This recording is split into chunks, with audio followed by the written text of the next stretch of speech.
What's going on, guys? What's going on, Burgundy Ballers? It is once again your co-host, Jonathan Dowd at John Dowdpro_10. And Justin isn't quite here today. He's still sick, as well as still working. So all the prayers up to him. I hope he feels better. You guys, I'm still him to feel better.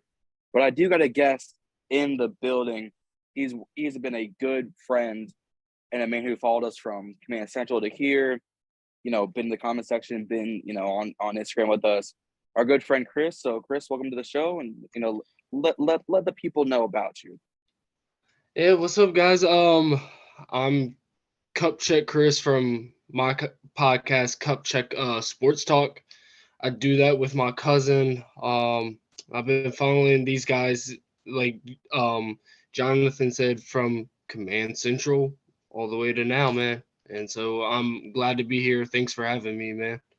Nah, I appreciate you coming on, guys. If y'all didn't know, obviously I'm in school and Chris is in school. So right now it's winter break for us. So this was a great time for us to get on, have him on and just get you guys an episode. Let's get into it. Week 16 in the Bay Area in San Francisco.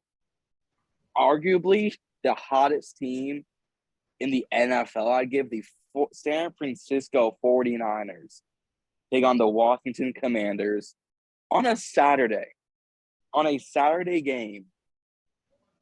I mean, it's going to be full of Saturday games, but Saturday, 1 o'clock, Eastern Standard Time. My apologies. The number one overall defense versus a top 10 defense and Commanders. But I like their offense better. It's going to be a hard-hitting game. It definitely will be. And I saw a stat earlier where it's the time of possession between these two offenses are very, very similar. I believe Washington is 32 minutes, 10 seconds. San Francisco holds the ball for like 32 minutes and 44 seconds. So you're right. This is going to be a hard-hitting game. I can understand why they put it on a Saturday. Christmas is on Sunday. So, it's kind of right there, So, I mean, but this is kind of interesting, because we're playing 6 days right after Sunday Night Football, Yep. in a game where I'll say we got robbed. But hey, you know what? We got to move on, look forward to the next one, and hopefully come out with the victory on Saturday, especially with these playoff implications, man. Yeah, definitely. I think this is going to be a game of the trenches. This is going to be it has to be a 100-yard game from Brian Robinson Jr. Or A, we don't win the ball game, and B, if we lose this game, I said it last episode, I said it the past few weeks, you have to win out. You have to. Cleveland you can beat. Cleveland looks beatable, and they can definitely be beat. Dallas is going to be the interesting game. If I had to choose a game to lose, it'd probably be this game. Because if you lose in the division, it looks even worse. Because now you're like, oh, I lost with the division rival. It's bad. If you lose to a team who's already A, locked up, and B, is great, it doesn't look as bad on paper. Morale-wise, we have to win this game. If we do not beat these Niners, it's going to be rough. Because Kyle Shanahan, if for those who followed, the Redskins, oh my God, he said the word, follow the Redskins. Kyle Shanahan was on this coaching staff. Him, Sean McVay, Matt LaFleur. These guys were on our staff, and we let them go for Jay Gruden. And now look, Matt LaFleur, Packers head coach. Sean McVay, Rams head coach, Super Bowl champion. Kyle Shanahan, Niners head coach, was the Falcons and went to Super Bowl with Matt Ryan. We can talk about him. He chokes. Robinson needs 100 yards. I honestly see CMC running all over us. They have, George. Here's a key part. Deebo Samuel's not here. He won't play. Yeah, that's huge. But Curl and St. Juice are questionable. The best pieces of our secondary are both questionable. Yeah, and that's not good. No. It's not. Our defense already looks bad enough without St. Juice back there because he's a top 3 secondary piece in our position. It's him, Curl, and Forrest, respectively. Jeremy Reeves, I give huge credit. Oh, before we keep moving on with the Niners game, huge props to our Pro Bowl guys. Yeah, Huge props. exactly. Terry McLaurin, first Pro Bowl. Yes, he's the reserve because it's like 3 receivers and you have a backup. Props to him. I'm sure he'll play in the flag football.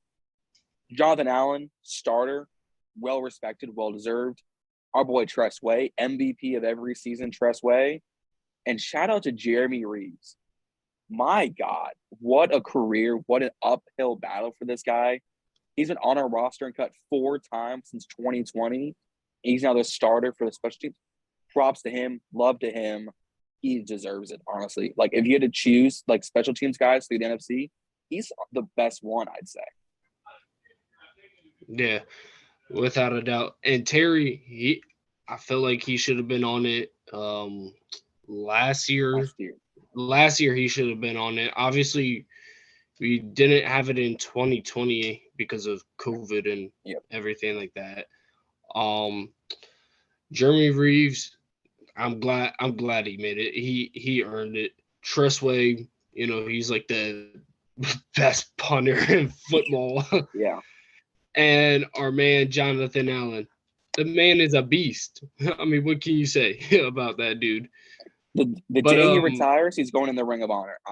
I'm calling it out. The day him, Terry, and probably Tress retire, they're going in the ring. They have to. Yeah. But you mentioned about CMC running all over us on Saturday. I don't think that happens. With the way Washington kind of stopped Saquon Barkley, and I say kind of because I know Saquon had like 90 rushing yards against us in the Sunday night game. But I mean, 90 rushing yards is better than 200 rushing yards, and 3 touchdowns. I mean, yes, he had the 1 touchdown, but I mean, I'd rather have Saquon get 1 touchdown with 90 rushing yards than 200 to 3 rushing touchdowns. So I say that's the reason why Washington maybe kind of stops CMC on Saturday. And I feel like this is going to be the true test for Brock Purdy, I feel like. Because Brock Purdy, he came in against the Dolphins team. I know they're doing, okay right now, but, they were already winning in that game. The Tampa Bay game he played, Tampa Bay was, all beat up and everything like that. Seattle is just on a downhill. So, this is a true good test for Brock Purdy. So we'll see what happens. Yeah, I think outside of probably Seattle, this is probably going to be his biggest test defensive wise. Because say one thing about Seattle, their defense, especially in that secondary, Kobe Bryant, Tariq Woolen's a Pro Bowler.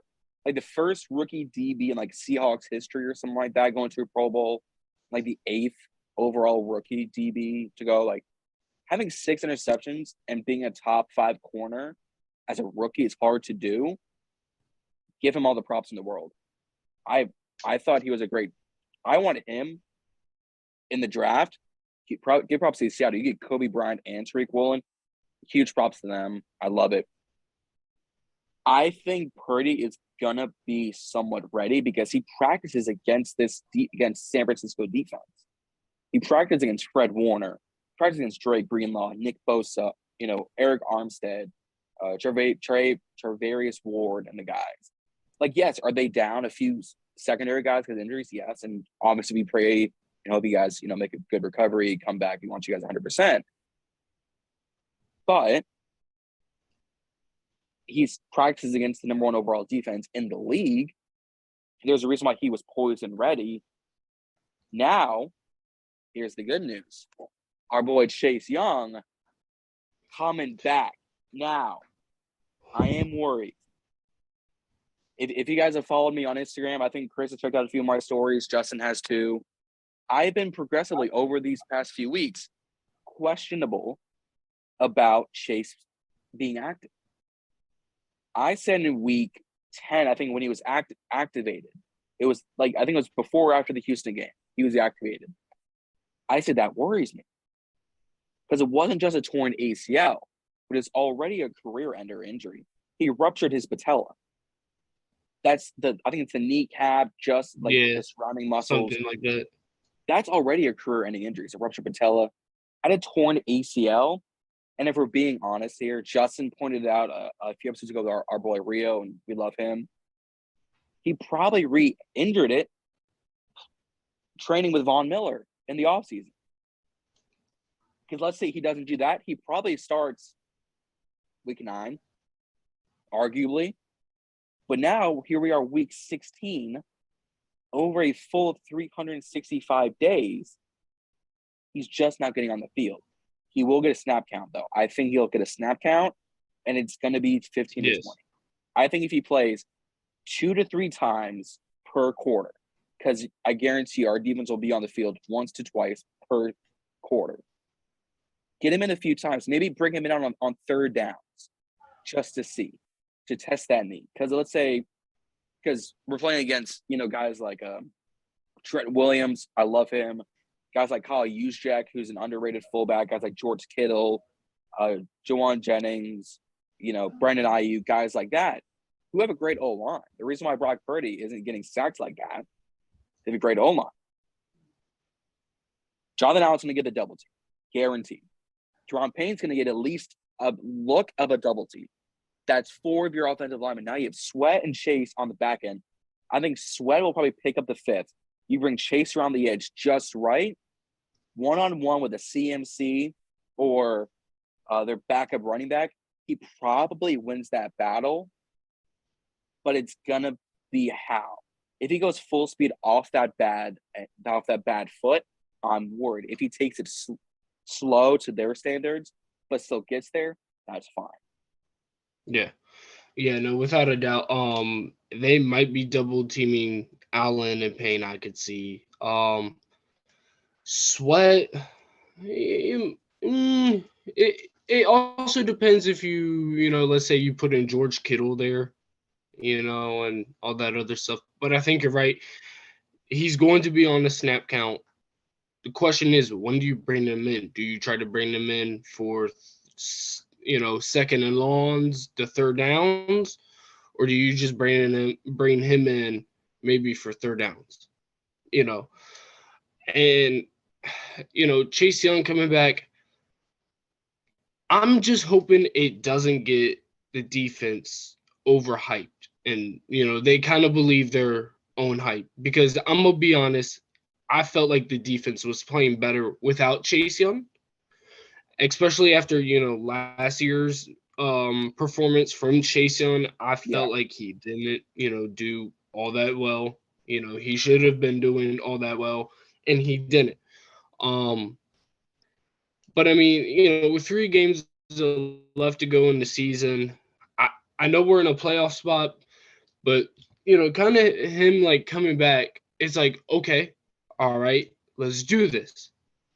But can he produce at least? Because I would at least like to see him get a sack or 2. Yeah. The final 3 games.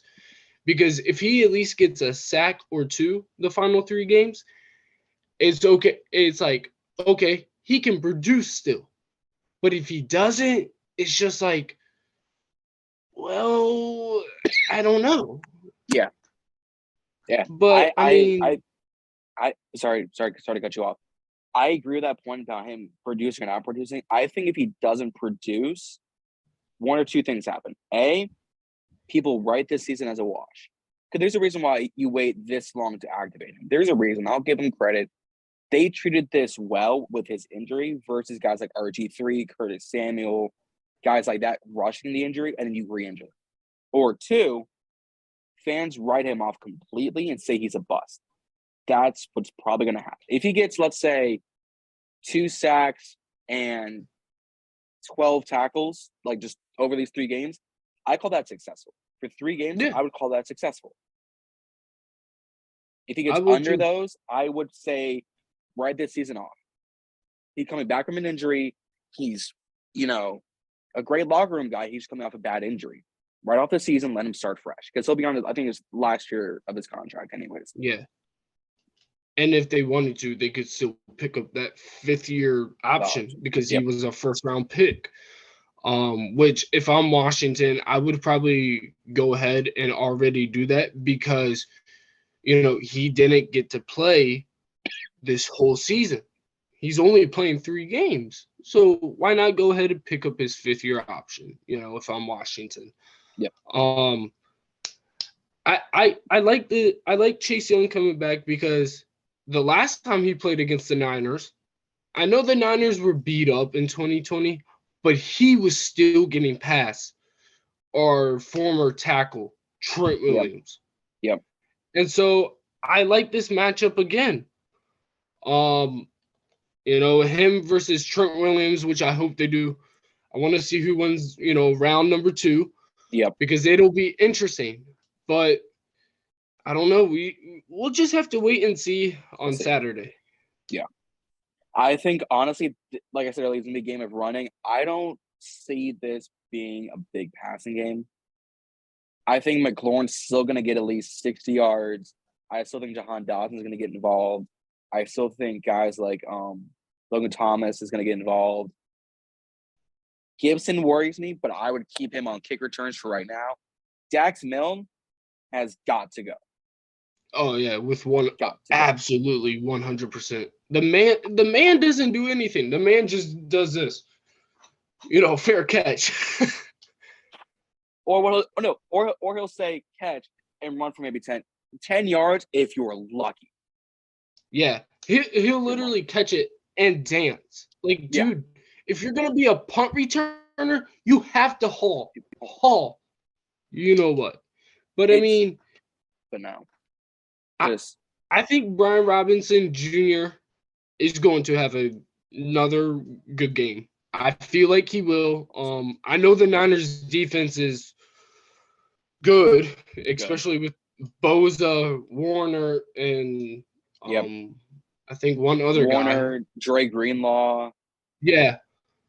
I mean they got a good defense. I'll give them that. Yeah.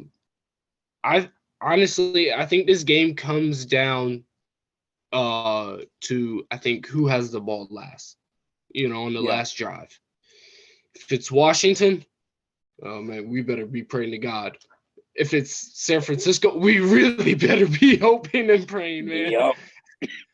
But like you said, I think they're gonna get Jahan Dotson obviously involved, Curtis, Terry, Gibby, B-Rob, and this is also a matter of what our offensive line can do this game. Because if our offensive line looks like it did last Sunday night when that one Giants player literally came out and strip sacked Heineke for the touchdown, it's going to look bad. And I'm going to be honest, if that never happened, Washington wins that game probably. They probably do. Win or at least make it closer. Or at least make it closer. At least make it close. If it's at least within, I'll say anywhere from 7 to 10, I'll be okay with it. I mean, I know a double-digit loss is like hard. Like, dang, like, okay. I mean, within a touchdown, you're like, dang, come on, man. But like, this is a good Niners team. You cannot deny that. This Niners team, I will say it. This Niners team is better than the Eagles, without a doubt. Yeah. Defensively, at least, I would say they're better. I believe their whole roster around is better than the Eagles because I look at it as, okay, we know what CMC can do. We know what Debo can do. And Brock Purdy is in the right system with that team, without a doubt. And if anybody says no, come on my Instagram and I will debate you why. Yeah. But I agree. Because here's the thing, is Purdy does not have to be perfect. Because think about this. So these are the last 5 Niners games, right? So Seattle puts up 21, Tampa 35, Miami 33. Those were the only 3 starts of Purdy's career. He's averaging like 28 a game. He's put 210 passing yards, 185 passing yards, 217 passing yards. If he puts up more than 150 passing yards, with 150, not 250, not 400, not Pat Mahomes. If he puts up 150 in a touchdown, we're in trouble. we're in Yeah. trouble. Oh, yeah, without a doubt. Yes, definitely. Because And if St. Juice and Cam Curl don't play, bingo. We're screwed.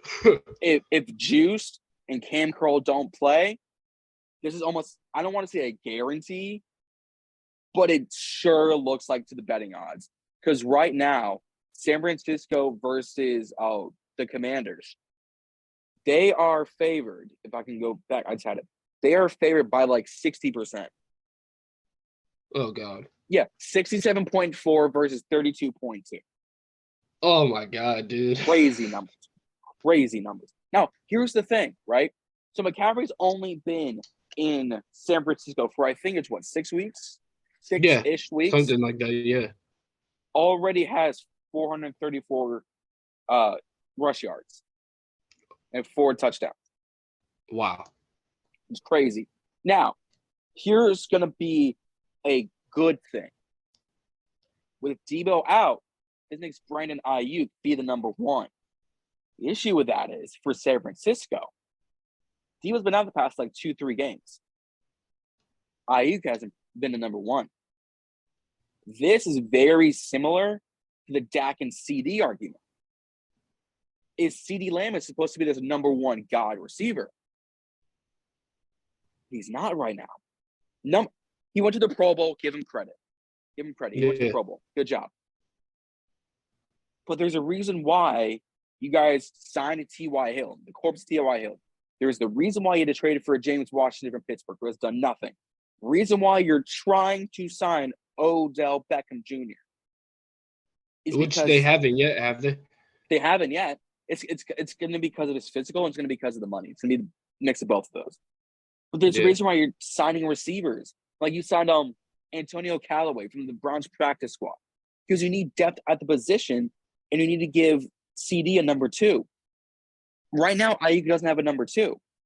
George Kittle's a tight end who plays like a receiver. Him and Travis Kelce play like receivers. CMC is going to be in the run and pass game. Same with Kittle. Kittle's going to be more blocking, I think. I don't see Kittle getting more than 75 yards. This is going to come down to you contain the run, you limit the pass, and you limit the sacks. The Giants last week had like 4 sacks. Kevon Thibodeau had like the first one. Nick Bosa, one more second overall pick in 2019. Eric Armstead, former first-round pick. Fred Warner, Trey Greenlaw. Those are scary guys. Yeah. Fred Warner, arguably the best linebacker outside of Micah Parsons in football. Trey Greenlaw, an underrated linebacker. Nick Bosa,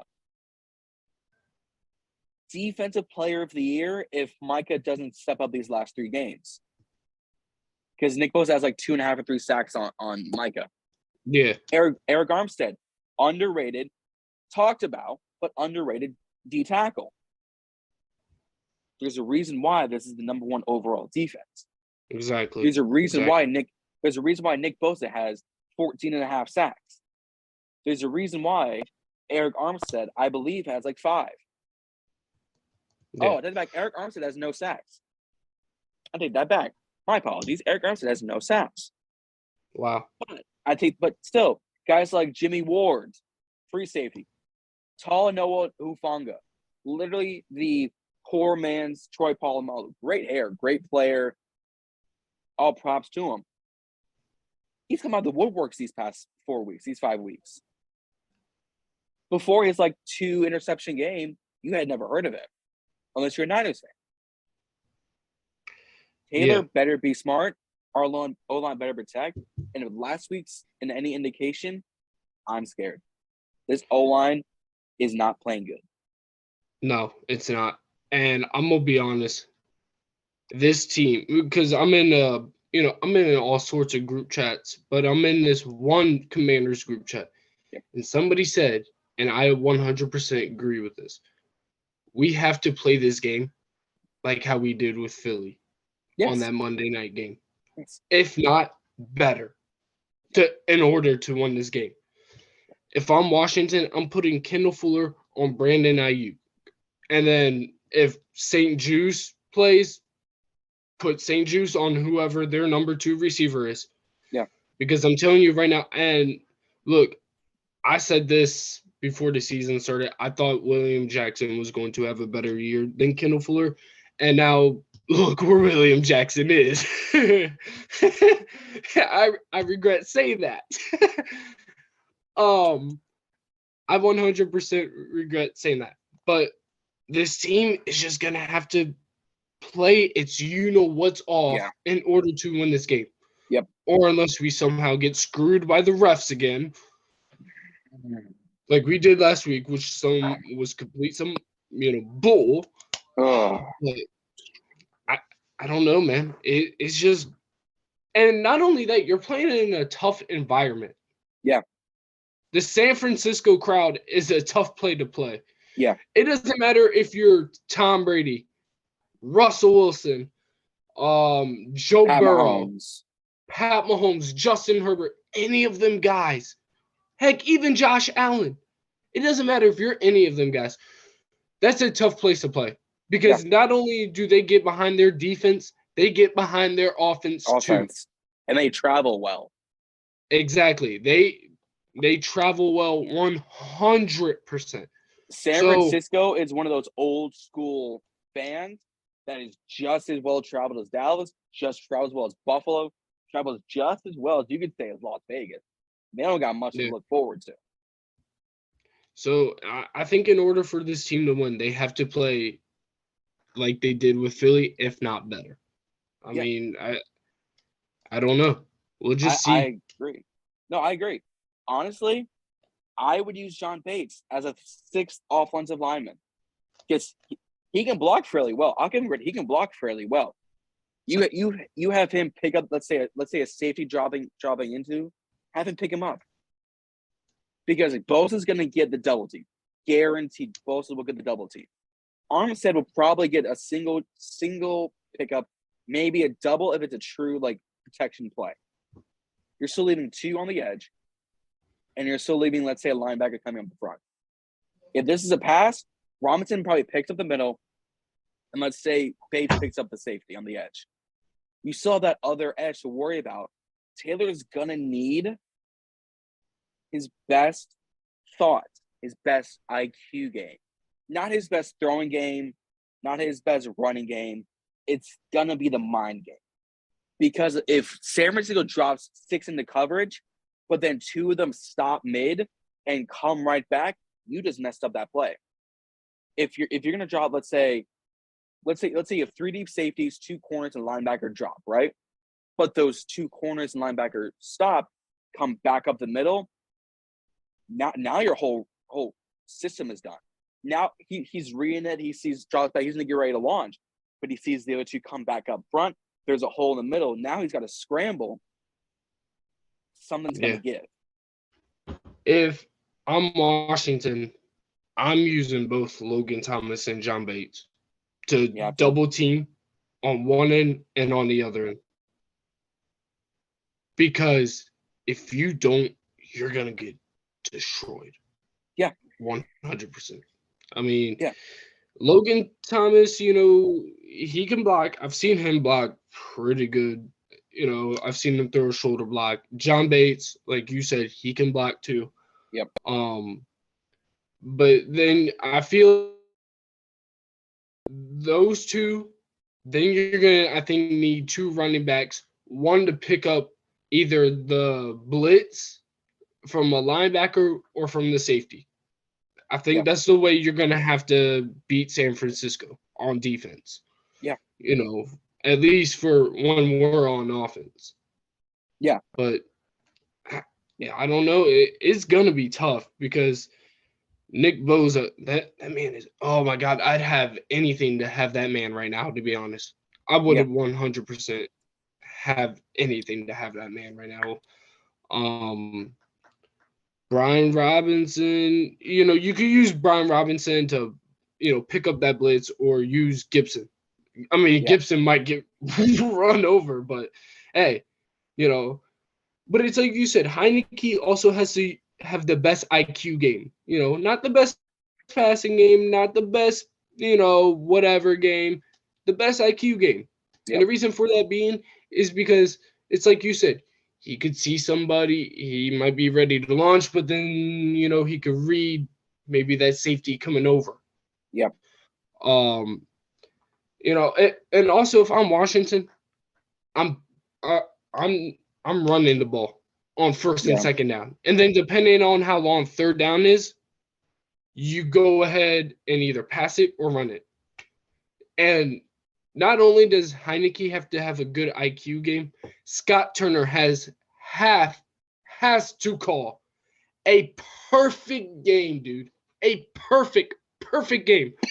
Not running the ball on 3rd and 3 with your wide receiver. No.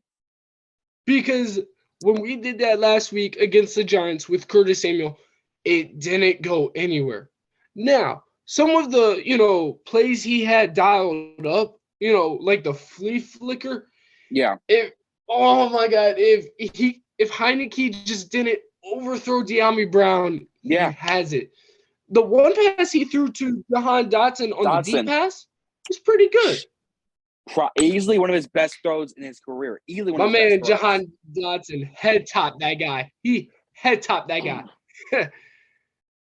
He didn't even go down. He stayed up and wrestled back for 2 more yards. I was like, excuse. But you know what I also got to see from this offensive line?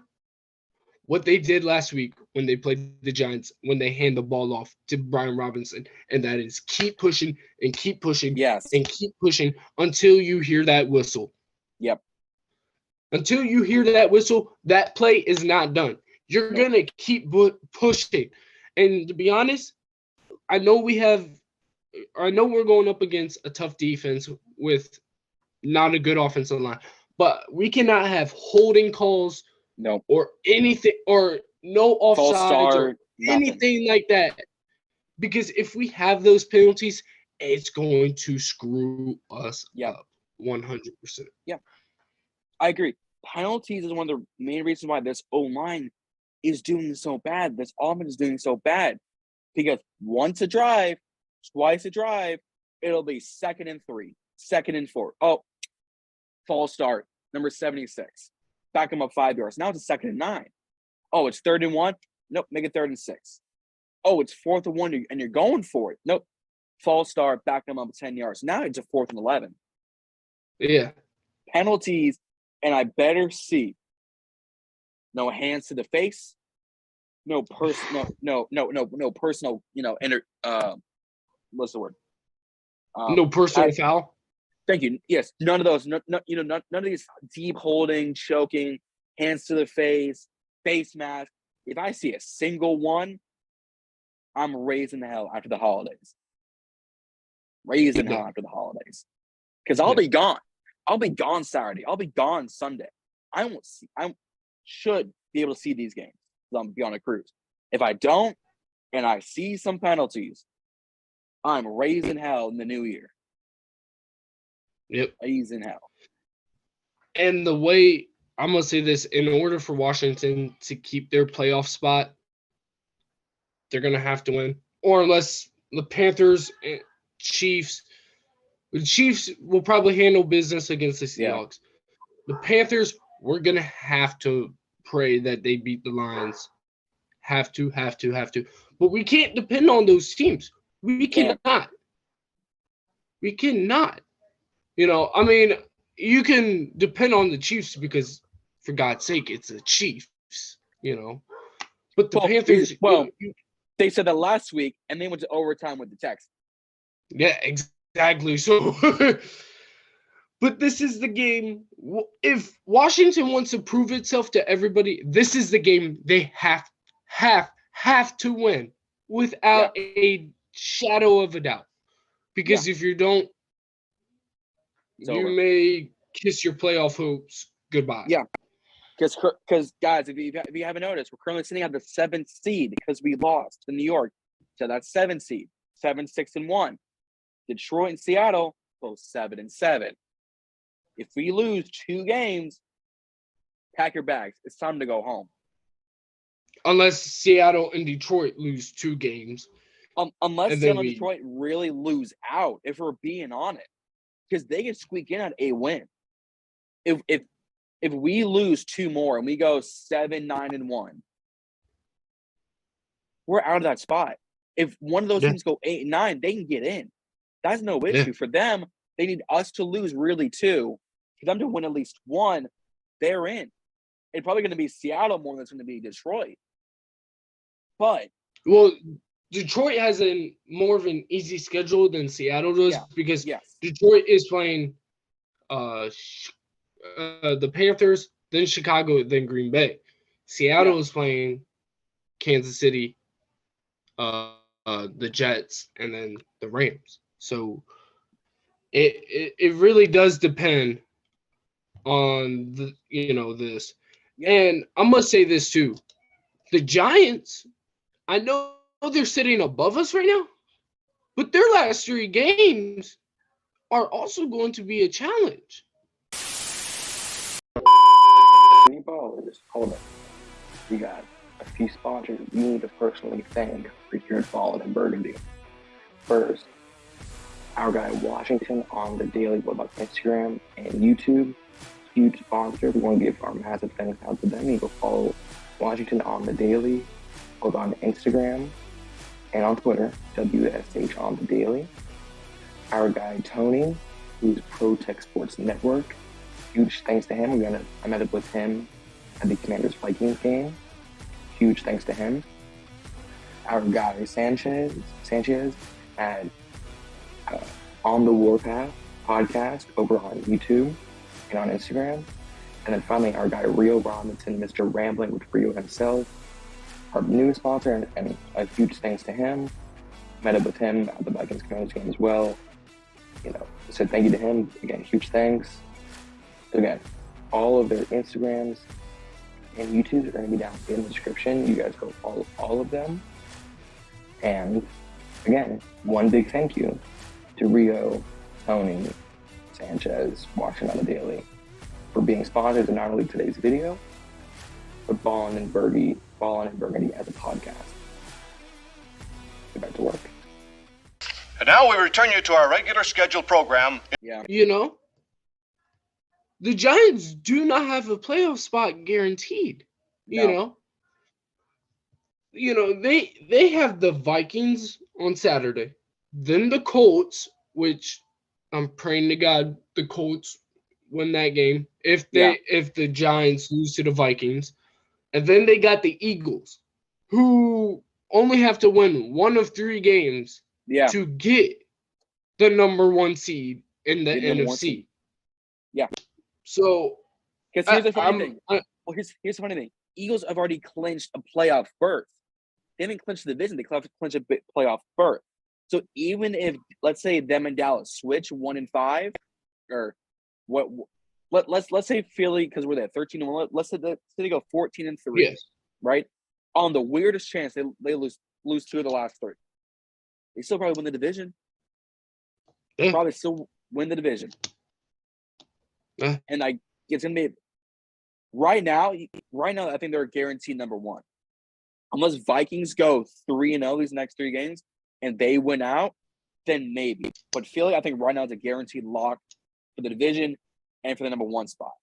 Dallas, has already clinched that playoff spot. They've clinched number 5, so they're a lock. Us in New York, if any one of us lose these next 2 of 3, we're gone. Yeah. And honestly, Kansas City against Seattle isn't the worst thing because Kansas City looks beatable. Yeah. You're going to overtime with Houston. Yes, you have Damian. I don't even think they had Damian Pierce that game, did they? I don't remember if they did. I don't know if they did or didn't. They might have. Because they were without Derek Stingley Jr. He's gone for the season. Yeah. And they were still going to overtime. All I can say. Oh, go ahead. I made a post the other day on Instagram. You might have saw it. The one with Taylor Heineke, with the head down and the wearing the black jersey. People are saying, "Oh my God, Carson Wentz! I want Carson Wentz back in." Why do you want Carson Wentz back in? Taylor Heineke is 6'2", 2-1 with us this season. And you want Carson Wentz back in because Taylor Heineke has lost one game. It's just one game. Yes, I get the one game might be critical, but dude, we would not be here right now if it wasn't for Taylor Heineke, I think. Nope. And, people saying, I want Carson Wentz. What was Carson Wentz doing with us? Other than, not being able to move the ball down the field, barely squeaking at, not being mobile, barely squeaking a win out against the Bears. And the Jaguars. Of course, I kind of blame the Bears one on Joey Sly for missing that field goal because let's be honest, if he hadn't made or missed that field goal, then it would have been a more comfortable feeling for a win. But I just don't know. And I'm not saying, I'm going to say this if I'm Washington, for the offseason. I'm going to say this for an early offseason thing. If I'm Washington, I'm re-signing Taylor Heineke and letting go of Carson Wentz because we also got to keep that defensive line together. Yes. Without a doubt. Because if you don't keep that defensive line together, who's next? They got rid of Tim Settle last year. And to be honest, I didn't mind Tim Settle. I thought he was somewhat, decent. Yeah, exactly.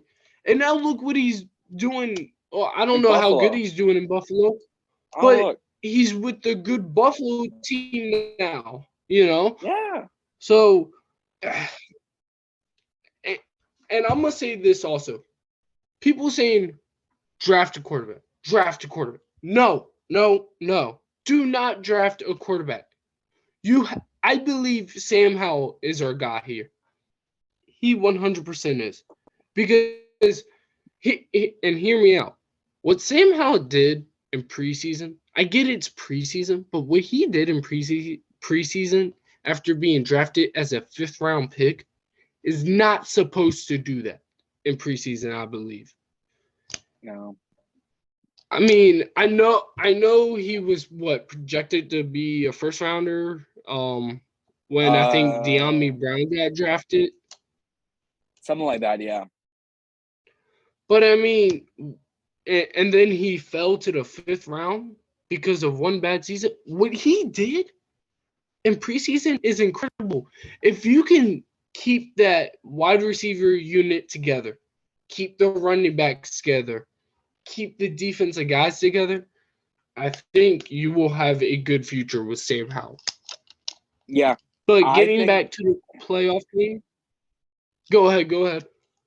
No, I was going to say, I think this offseason and the preseason is going to be a test because of Sam Howell. Okay, theoretically, let's say we lose to San Francisco and we lose to Cleveland, right? We lose our next 2, and we're out of the playoff spot. Do you trust Sam enough to play the last game? Because we're already lost at that rate. There's going to be a new owner. Let's be honest. Heineke's going to be here for, let's say, another year or 2. Wentz is gone, definitely. Do you use the last game of the season? Yes, it's Dallas, but they'll probably sit their starters somewhere. Because the Pro Bowl's going to come up. It's going to be the playoffs. Washington, if I'm Washington and you're just, out of the playoffs by then yes, go ahead and start Sam Howell. See what he can do maybe against some of Dallas's starters. Yeah. Dallas might be sitting them, but go ahead. Because we have to see what he can do and what he can't do, Yeah. I mean, like I said, we already seen what he can do in preseason. Yeah. I get it was against 2nd and 3rd stringers, but dude, he was good. Good. 100%. Yeah. He was good. Like I said, I think it's going to be a test because there's good quarterbacks. We're not going to get a Bryce Young. We're not going to get a C.J. Stroud. We wouldn't even get a Will Levis. Those are top 10 talent, right? Guys like Anthony Richardson, guys like Hendon Hooker, guys like Tanner McGee out of Stanford, right? Yes, you need depth. And let's say you draft one in like the 7th round just for depth purposes. But what if he balls out in the preseason? Now do you say we roll with Sam, or now do you say you start whoever? Let's say in the 3rd round, for whatever reason, Anthony Richardson's on the board and they take him, right? Good athlete, good legs, really young. Yet it was his first year started at Florida, and now he's here. I'm a 40 Gators. Do you build around Sam, which I believe you should? But now what if Sam just absolutely looks horrible in the offseason, looks horrible in preseason? Now you roll out with Heineke for another season. Who's your backup? If Sam's this bad, unless you're going to sign like a Jimmy G, unless you're going to sign a Nick Foles, if you're going to sign a Gardner Minshew, unless by God you get Aaron Rodgers in the building. You blow up this organization, you get Aaron Rodgers in the building just for depth purposes. Or by some miracle of God, a new owner comes in, he says, forget the picks, forget the cap, bring in Lamar Jackson. If he brings in Lamar, I feel better. But it won't happen because Carson Wentz is gone. So you have Sam Howell and Heineke on the roster. Who's your 3rd stringer? Steven Montez, who we took, I think, like last year in like the 7th round, or in 2021 in the 7th round is off our books. He's off the books. And I don't know a veteran that's going to be worth picking up in the offseason. Like Jimmy G's going to warrant $15 million. Baker's not good. Daniel Jones is probably going to either re-sign or go somewhere else. Geno Smith's going to get an extension. Someone's a guarantee. And there's no one on the books. So it's either you draft or you trade. Now, if Sam looks good, let's say in preseason he goes 2 of 1, he throws 10 touchdowns to 3 picks, right? Those would be crazy numbers, but if it happens, it happens. You better draft corners. You better draft O-line. You better draft linebackers. Corner and O-line are guarantees. Joey Porter, Cam Smith, Eli Ricks, those corners, 1st round pick. You better pick up 2nd round pick. Osiris Torrance, big guys up front, better pick them up because this O-line is aging fast. If that doesn't happen, he's going to die back there. Yeah. Yeah, no, definitely.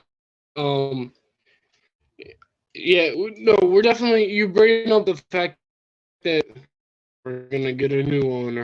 Yeah, we are. Definitely. This season. If we somehow don't, then what are we doing? But you talk about bringing in Lamar. I don't want Lamar here. And I'm just being honest, And the reason I don't want Lamar here is because he's not successful in the playoffs. If I'm going to get a good quarterback, I want a quarterback that can not only do good in the regular season, but a quarterback that can do good in the playoffs.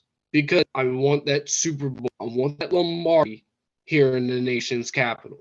Yeah. I'm not, because I'm tired. We saw it with RG3. I know RG3 got hurt and everything like that. I mean, who knows how far we would have made it with RG3 if he hadn't gotten hurt. But, I mean, I don't know what it is today, with today's league of transitioning to backs. I get it. Defenses won't read the read option. I get it. But guess what? Majority of pocket quarterbacks are still winning and passing. Yeah. And winning Super Bowls and everything like that. Yeah. And you're telling me you want a mobile quarterback here? No. Now, you bring up the fact that let's say Sam Howell doesn't do good. Do you draft, Anthony Richardson, CJ Stroud? Like I said, I don't want to draft a quarterback. Okay, I get Sam Howell might do bad. But I look at CJ Stroud. Yes, he plays for Ohio State. Okay, that's cool. But honestly, I think the dude might be a flat out bust in the NFL. I hate to say it, but I think the dude might be a flat out bust. Now, Anthony Richardson, I haven't seen too much of him. He's young. He is young. I would have to go and look at his highlights. I mean, I get he's young, but and I know I just talked about majority of quarterbacks are still passing, being a pocket passer. And I know I just talked about, I don't want Lamar here because he can't win in the playoffs. Okay, that's fine. But guess what? You don't have to go full blown. Yeah. Read option. You could still have your pocket, but you can also have the scrambler as a QB. Yeah. So maybe you could do both, or maybe you could do what the Saints did when they had Drew Brees. I don't know if they still do it. Use Taysom Hill to kind of run some wildcat plays, or somebody like that, Yeah. But I think that's what Washington might have to do if they, decide to go with Sam Howell in the future. Right. If not, keep rolling with your man Taylor Heinicke because obviously it's working. The fans love him. The team rally around him. Everything like that. Yeah. So if I'm Washington, I'm doing that. Yeah. I think most of us can agree Heinicke's not going to be here for 6 more seasons and be the franchise guy. I think we can all attest to that. I love me some Heinicke. Where I go to college, y'all know I love me some Heinicke. I rep him proud. But I'm not one of those, Taylor riders, those Heinicke, I know Heinicke hides guys and say, well, he's, going to win us a Super Bowl. He won't. I'm sorry. He won't. As much as I would pray and it would be great, he's not. He's not. I said this with one of our former hosts, the Chiseled Adonis. Shout out to my guy. I love him. Great YouTuber. He's live as we're recording right now. I'm gonna go pick him up later. Meaning live stream. I said Taylor Heinicke is one of, if not the best, backup quarterback in the league. He agreed because he has playing experience. Nick Foles has playing experience, but he's not going to win you 7-8 games. Howell's going to have to build. We got to bring in the right coaching staff, bring in the right pieces to build around him. If we roll Sam out with the same old line, with the same weapons and the same defense next year, he's going to look like Andrew Luck. He's going to get blown up. He's going to get hurt, and it's going to be fast. But remember, Andrew Luck playoffs in his first, couple of seasons. True. Of course, I'm not saying that's going to happen, but you never know. True. If that happened, if Sam, let's say, goes 10-7, gets us, to the playoffs, I'd be like, all right, let me take a step back. But if we go 5-12 and Sam looks horrible, yes, it's one season and they didn't help him. But if he's not producing, I can't give him much leeway. I can't give him a long reach and say you didn't, it's not your fault. It's everyone's fault. It's a team. It's a team effort for a reason. Yeah. I don't know. I think it's going to be an interesting 3 games. I think it's going to be an interesting offseason. I can just hope and pray if we get a new owner, you keep the important pieces around you. I think Ron is solidified. He'll be around another year. I'm not sure about Scott and maybe Jack, but I think Ron still stays. I think they keep Jack Del Rio here. Probably. But Scott Turner, dude, he has to go, dude. He has to go. He 100% has to go, man. Yeah, okay, cool. He's North Turner's dad who used to coach us. Cool. Dude, what did North Turner do? He didn't do anything. Scott Turner has not done anything here. Yeah. And I mean anything. Because literally, it'll be, let's just say, 3rd and 10. Throws the screen. Yeah. Bro, take the shot. Take the shot. But hear me out. My buddy from my other podcast I do at school, he said, I don't think Scott Turner wants to take the shot on 3rd down because he doesn't trust Heineke. And it kind of threw me off because if you don't trust Heineke, then why did you want him to come in? I mean, I get it. He was supposed to be the emergency quarterback during the COVID year, and then all of a sudden he just worked out. But if you're saying that, then why bring him in? Yeah. Yeah. I think there's it kind of questions. No, go ahead. No, you go ahead. I was finished. No, I think there's some sense of truth to what your friend said, that he doesn't trust Heineke with these big plays. Because there's some evidence. Heineke is not going to throw you a 65-yard ball. He won't. The best throw he's done this season was a Jahan Dotson throw. And maybe the one to Terry against Indy. I'll give him credit for that one. But Heineke was the backup for a reason. If they invested 100% in him, they wouldn't have had to sign Carson. They brought in Carson because they knew Taylor wasn't going to be the guy. They wanted someone with a better arm and experience. Now, was Carson Wentz the best option?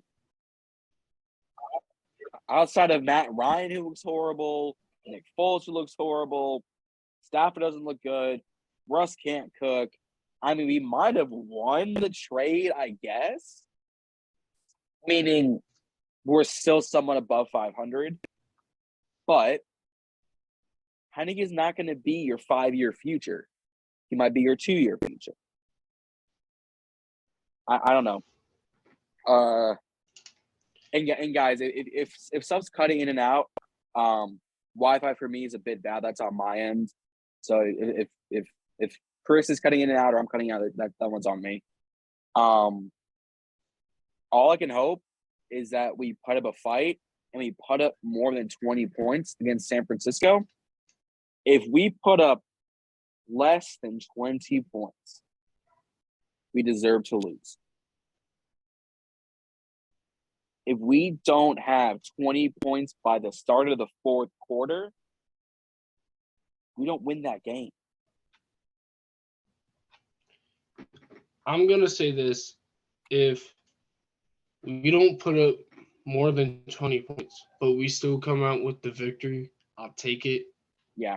Well, yeah. But it also questions me because I know Cleveland doesn't have a, good defense.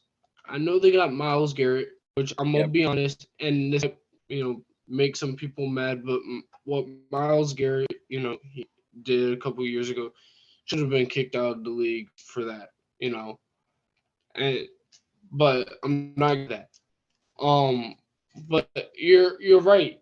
If we don't have more than 20 points by the start of the fourth quarter, then it's going to be a questionable game.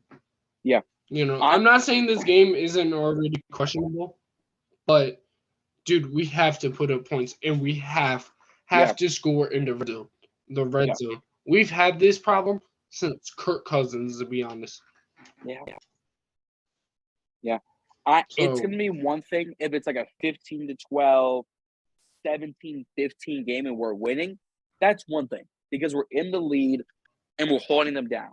Now, if it's 26-17 and it's a fourth quarter, I don't feel comfortable because that's a 9-point lead.